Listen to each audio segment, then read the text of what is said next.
Pharmacy council of India की पहल पर फार्मा अन्वेषण झारखंड का भव्य आयोजन किया गया, जिसका मकसद फार्मेसी शिक्षा, अनुसंधान और नवाचार और उद्योग के बीच समन्वय को सुदृढ़ करना था। कार्यक्रम में दिग्गज शिक्षाविद और उद्यमियों ने हिस्सा लिया। देखिए ये रिपोर्ट। अन्वेषण झारखंड 2026 का भव्य आयोजन किया गया।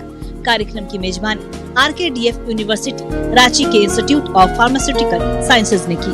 कार्यक्रम का आयोजन नामकुम के institute of public health auditorium में हुआ, जिसमें झारखंड सहित कई राज्यों के विश्वविद्यालयों, शोधकर्ताओं, शिक्षाविदों और उद्योग विशेषज्ञों ने हिस्सा लिया।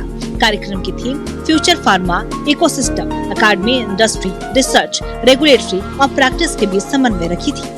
इसका उद्देश्य फार्मेसी शिक्षा, अनुसंधान और उद्योग के बीच बेहतर तालमेल स्थापित करना और विद्यार्थियों में नवाचार, स्टार्टअप और उद्यमिता की भावना को बढ़ावा देना था।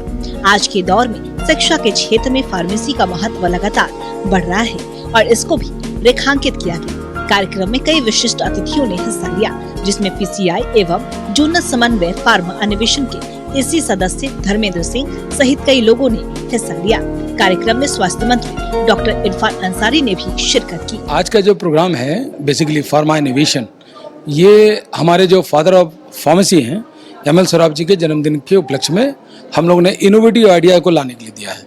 जो बच्चे टीचर्स जो जाते हैं हमारे इंडस्ट्री में और क्या चाहते हैं, और जो टीचर्स आना चाहते हैं हमारे में वो क्या चाहते हैं, ये सारे एक बीम में लाना चाह रहे हैं। हम लोग ये पूरी पढ़ाई को एक छाता के उसमें लाना चाह रहे हैं। तो ये हमारा उद्देश्य, ये पूरे भारत में हो रहा है 6 से लेकर 28 तक। तो ये फार्मेसी काउंसिल ऑफ इंडिया जो है रेगुलेटरी अथॉरिटी है, इसको फंडिंग कर रही है। हर जगह हर स्टेट में एक फंडिंग कर रही है और हम चाहते हैं कि बच्चे अब ग्रोथ होकर आए। इसीलिए हमने चाहा है कि इंडस्ट्री के आदमी जितना जल्दी आ जाए। आपको मालूम होगा, आपके माध्यम से मैं सबको बता देना चाहता हूँ कि हम लोग 3rd लार्जेस्ट सेलर हैं, मतलब जेनरिक मेडिसिन के। बट हमारी सोच है कि हम जेनरिक मेडिसिन कब तक बेचें, हम अपनी इनोवेशन क्यों नहीं लाए। तो ये फार्मेसी काउंसिल ऑफ इंडिया का सोच है। कार्यक्रम के दौरान विद्यार्थियों के लिए कई शैक्षणिक और नवाचार आधारित प्रतियोगिता का आयोजन किया गया, जिसमें स्टार्टअप और उद्यमिता आधारित विचार प्रस्तुत किए गए। रिसर्च पेपर एवं पेटेंट की भी प्रस्तुति दी गयी।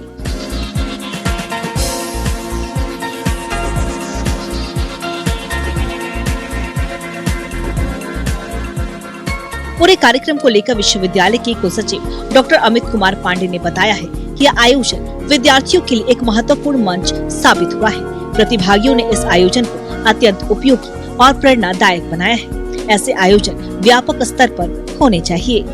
यह प्रोग्राम जो है वो फार्मेसी के क्षेत्र में जो जितनी भी गतिविधियां चल रही हैं वर्तमान समय में, चाहे इंडस्ट्री लेवल पे, एजुकेशन लेवल पे या फिर सरकार के लेवल पे, उनका एक यह कॉन्क्लेव है। यहाँ पे मिलके सब लोग अपनी अपनी बातों को रख रहे हैं और एक दूसरे से शेयर कर रहे हैं कि हमने 1 साल में क्या उपलब्धि हासिल किया है। और इस प्रोग्राम को लेके बच्चों में जितना उत्साह है, उतना ही हमारे जो एक्सपर्ट लेक्चर्स आए हुए हैं, हमारे प्रिंसिपल्स हैं और इंडस्ट्री एकेडमिया से जो लोग एक कोलैबोरेशन हो रहा है, उसमें हम लोग भी बहुत उत्साहित हैं। और हम भी यही ब्लेसिंग देना चाहते हैं कि ये इंडस्ट्री और बच्चों के लिए ही नहीं, आम जनमानस के लिए भी अच्छा काम कर रही है और अच्छा काम कर रही है। इस कार्यक्रम में छात्रों को अपने शोध कार्य, नवाचार और वैज्ञानिक विचारों को विशेषज्ञों और उद्योग प्रतिनिधियों के सामने प्रस्तुत करने का अवसर मिला, जिससे उनके ज्ञान, आत्मविश्वास और व्यवहारिक अनुभव में उल्लेखनीय विकास होगा और उनका आत्मविश्वास भी बढ़ा है। न्यूज़ 11 भारत के लिए राज्य से सहयोगी नवल के साथ रानी गुप्ता की रिपोर्ट।